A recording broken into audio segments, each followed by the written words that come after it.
Okay, let's dive right in. We are surrounded by what looks like just a mountain of paperwork. Old government files, legislative bills, court documents. You know, the boring stuff. But what if I told you that hidden inside these boxes are these incredible stories of political drama, centuries-long struggles for justice, and maybe, just maybe, a piece of your own family's history? Today, we're going to see what secrets these files are holding. I mean, at first glance, this is just a jumble of legislative records, complicated court cases, and dusty old reports. It's so easy to just dismiss it all as, bureaucratic clutter. But what if there's a real, compelling story hidden inside all of this? What if these aren't random files at all, but actually pieces of a much larger puzzle? To find that story, we have to start thinking like a detective. And these documents? Well, this is our case file. Every single piece of paper, from a simple meeting agenda to a complex legal brief, is a clue that can lead us to a deeper understanding of how our world came to be. But, before we can solve any mystery, we need to learn how to read the clues. And that means cracking the code of the archives. It's a language all its own, but I promise, once you learn just a few key terms, a whole new world is going to open up. Every good detective needs a map, right? For us, that's something called the finding aid. Think of it as the treasure map for a collection. It's the document that tells you what mysteries a collection might hold and, crucially, where to start looking. It won't point directly to the smoking gun, but it will absolutely show you which rooms to search.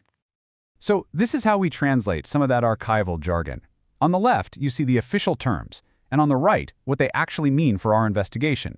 For instance, extent just tells us how much paper we have to dig through, while arrangement tells us the system they use to organize it. It's the difference between a random pile of clues and a neatly organized case file. Okay, so with our new decoder ring in hand, let's apply this to a real case. We're going to follow a legislative paper trail, starting with a literal mountain of proposed laws, and hunting for the story of just a single lawmaker. Take a look at this number, 1,538. That's how many different bills were introduced in the Missouri House of Representatives in just one session. That is a massive haystack of information, an almost overwhelming amount of data to try and sift through. So here's the crucial point. You don't always have to search the entire haystack. Sometimes the most incredible stories are found in these smaller, more focused collections. And in this case, among thousands of documents, the personal files of one representative, a guy named Bill Skaggs, hold a truly remarkable piece of American history. And this just perfectly illustrates the thrill of discovery. Right here, in this folder, is the paperwork from Missouri's ratification of the 27th Amendment.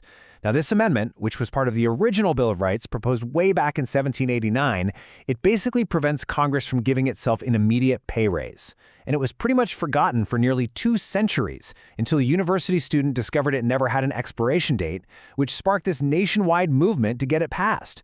This one file captures the final step in that incredible 202-year journey. Wow. And this isn't just ancient history. This process of turning ideas and debates and decisions into official records, it's happening right now in city halls, county courthouses, and state houses all across the country. History is literally being written as we speak. Just look at this recent city council agenda from Kansas City. You've got an ordinance to accept opioid settlements, a resolution to adopt a global music strategy, and another ordinance to reallocate funds for a bike lane. Every single one of these items is going to generate minutes and reports and resolutions that will become part of the public record for future detectives just like us to explore. Now, these records don't just document orderly procedure, they are often the primary evidence of our society's biggest struggles and deepest conflicts. The paper trail is where you find the raw, unfiltered story of our disagreements, and importantly, our fights for justice. This timeline here, it sketches out the monumental 22-year legal battle over school desegregation in Kansas City. The case, Missouri versus Jenkins, kicked off in 1977 when the school district sued the state, claiming it had created a segregated system. I mean, this fight went all the way to the U.S. Supreme Court and resulted in one of the most extensive and expensive desegregation remedies in the nation's history, all meticulously documented in thousands and thousands of pages of court filings, orders, and transcripts. But this struggle for educational equality didn't just appear out of nowhere in 1977.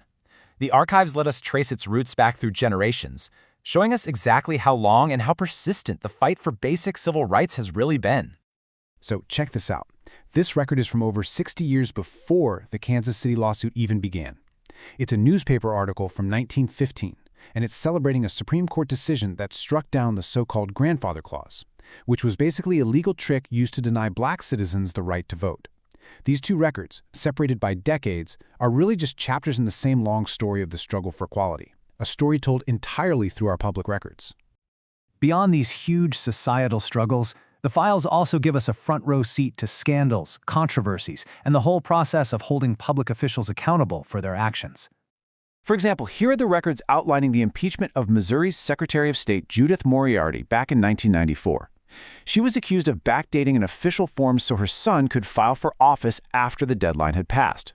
The Missouri House voted to impeach her, and the state Supreme Court ultimately made her removal from office permanent. The entire dramatic arc of a political career ending in disgrace is laid out step by step right here in these official documents. But, these files don't just tell stories of laws and conflicts. They capture the full spectrum of human experience. So let's look at just a few final clues that show how archives can zoom out to the big picture and then zoom all the way in on a single life.